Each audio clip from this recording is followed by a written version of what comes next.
Oh, Risa, ito yung ano niya ngayon. Ito yung burol niya ngayon, oh. Yan yung casket niya. Ayan, kabuuan ng casket.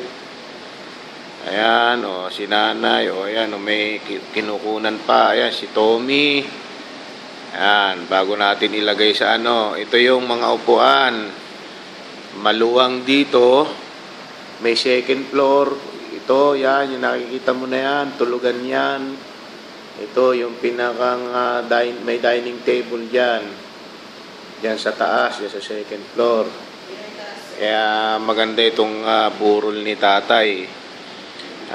Hindi natin siya pinababayaan. Ito siya, ayan. Papakita ko sa iyo. Ayan siya. At nakangiti na, maganda ang itsura niya. Siguro masayang-masaya siya ngayon. Dahil tapos na yung kanyang paghihirap. Ang daming paghihirap niya, hindi makakain. Maraming tubo na nakakabit, may mga swero. Hindi siya makadumi ng sarili. Hindi makatayo, may rayuma ang paa.